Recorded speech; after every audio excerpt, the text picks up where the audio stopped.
Welcome. Put on your holiday best, and dress the bird too. It's time to celebrate the Asgardian holiday allegedly dedicated to helping orphans, Starlight Celebration. 2 years ago, we had Georgie, whose father seemed to be ignoring him. But he was actually working on a show for the holiday. And then there was Asane, whose father was sick, but he got the care he needed in the end. I mean, the end of the story. I think he's still alive.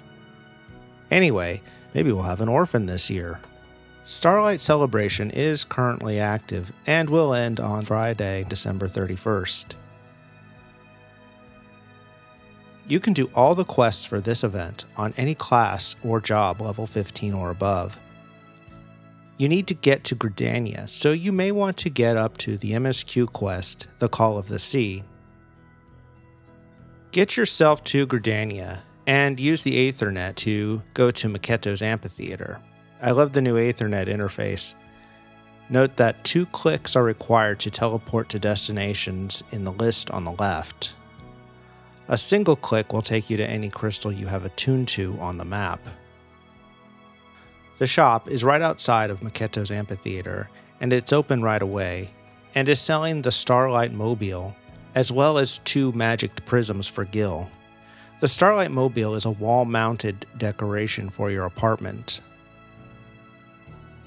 The Sunshine and Stardust magic prisms are consumable novelty items that are available every year for Starlight Celebration. You can purchase as many as you like for Gil, but there is a way to get the Sunshine ones for free. More on this later. Up on the stage in Maketo's Amphitheater, pick up the quest of Very Yeti Starlight from Garanji. This year, has a bit of a beast problem. And by that I mean she's made friends with it. A small Yeti who she named Rudy, but she can't communicate with him. Thankfully, a talking rat, I mean squirrel, shows up to help. His name is Rizze? I'll call him Rizzo. Anyway, Rizzo is an auspice, which you would know if you completed the 4 Lords quest line, and he will act as a translator between you and Rudy, who can only say, yip. Dip, dip, dip, dip, dip, dip, dip, dip. Seems Rudy is upset because his brothers think his balls are too small. His snowballs. The snowballs he makes with his tiny little hands, you pervert. Seems this little guy just wants to help out. And he wants to meet Santa. I mean, the Saint of Nemea. And wants you to help him. Yep, it's the old helping someone to be helpful routine. Anyway, so the 3 of you move a few yoms away to brainstorm. Even though I thought his singing was beautiful, I got vetoed, and the talking rat unilaterally decides that we're going to bake some sort of sweet he found in Ul'dah, and Mother Miyun is the best one to talk to. The quickest way to Carline Canopy is to take the Aethernet to the airship landing. Then just head up the steps and Mother Miyun is right there. You meet up with the furry bunch, and it seems Miyun is already preparing gift boxes for the children of Bent Branch. She says she'll make the treats for us, but she gives you a shopping list for some things she still needs. However, Rudy insists on doing all the shopping himself. To make a long story short, Too late! You go shopping in Old Gridania at 2 locations. Rudy shows the list to the staff. There's a little shock and confusion, but it all works out in the end. So you head back to Carline Canopy to give the ingredients to Mother Miyun, and she offers you some tea while she whips up a batch of snowballs. Get it? Snowballs. It's all connected. Then she asks if you guys want to help hand out the gift boxes she's preparing. But rather than just letting you go and hand them out, she sends you back to first to turn in the quest for a little bit of experience. Picking up the next quest, sends you out to Bent Branch Meadows to help Banefield. If you have attuned to the Aetherite, the quickest way there would be to teleport directly to Bent Branch Meadows. Otherwise, you need to leave through the Blue Badger Gate, either by using the Aethernet or on foot exiting through the gate in New Gridania. Bainfeld wants you to give out gifts to the children around town, but Rudy insists on doing all the talking himself, and Rizzo decides to watch from afar to help his confidence. But I guess since you are the only one who can click on NPCs, you gotta go along with Rudy to hand out the gifts to 2 sets of 2 children. I guess there's only 4 kids in this town? Head back to Bainfeld, and just as he is congratulating you, you hear someone yelling that Yetis are attacking the city gates. So I guess it's back to Gridania. No, wait, Bent Branch Meadows is a city? Actually, there was a fix in a recent patch, and references implying Bent Branch is a city have been changed to correctly refer to it as a ranch. Anyway, the Yetis turn out to be Rudy's brothers, who have come to take Rudy home. He may be an orphan, but he does have family. With some support from you, Rudy stands up for himself and shares the snowball treats with them. And the Saint of Nimia, saw it all.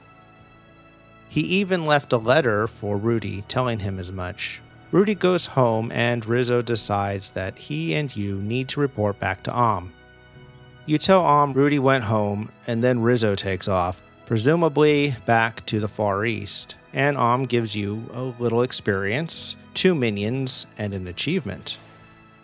Summon the Squirrel Emperor minion to call on Rizzo to come out and play. He is much like the Nutkin minion if you have that. He will respond to the usual emotes, hand over to feed him, pet to make him do his special move, and slap to make him run away. Beckon will make him climb up your back and sit on your shoulder. Since the Wind-Up Rudy minion is a wind-up minion, he will only respond to emotes if you have the Mammoteer title active. That said, he only seems to respond to the hand over emote. He will do his special animation randomly, like any other minion though. Upon completing the second quest, a repeatable quest becomes available. Our favorite creepy stalker, the Saint of Nemea, isn't sure what type of gift to make for the little boys and girls. So you need to escort him all around Old Gridania looking for inspiration. If you have played the Endwalker MSQ, you will probably be familiar with this mechanic. Once you pick him up, 6 locations will be designated on the map. To complete the quest, you need to visit at least 1, but you can visit as many as 3 each time you do the quest. All 6 locations start off as required locations. Then when you hit 1, the remaining 5 become optional and the Conjurer's Guild becomes available. A short scene will play at each location. Only one of these has any dialogue options. Once you've done 3, they disappear and all that's left is the one by the Conjurer's Guild. At any time, you can part ways with the Saint and then pick him up again where you first found him. Leaving Old Gridania or using the Aethernet will force you to part ways. You can always go back and pick up the Saint where he began. When you've had enough, you need to go to the Conjurer's Guild for one last scene. You need to have visited at least 3 locations to get the longest and probably best ending, and then select the final dialogue option. Once you're done with the final scene, the Saint of Nemea is no longer with you, so you can just use the Aethernet to go back to the amphitheater. When you turn in with you get 10 of the Sunshine Magic Prisms.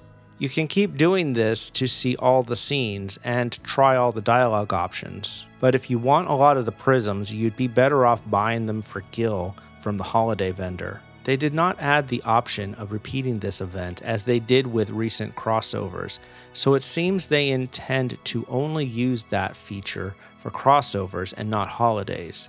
It would have been nice if they let us repeat the storyline at least while the event is active. Obviously, next year it will be a different event anyways. Of note, there are a few NPCs around town that show up after you complete the quests. Julian Manderville appears in New Gridania by the tree in front of the Carpenter's Guild. Alpha and Omega will appear by the tree across from the amphitheater if you have done the Omega questline. I haven't seen any others. I don't really mind this type of quest. What I consider the traditional escort quest is when you have to protect an NPC who may or may not have fighting abilities, who will tend to run ahead of you and are often very easily killed by the surrounding mobs, and when they die you have to start all over. What I do find annoying is that the instructions are presented every time, no matter how many times I've completed one of these quests. Also, the huge glowing circles are a little much. It's more like I'm showing up to an alien abduction than visiting a notable site. Anyway, thank you for watching. I hope you all enjoy Starlight Celebration, and have a very Merry Christmas. Goodbye.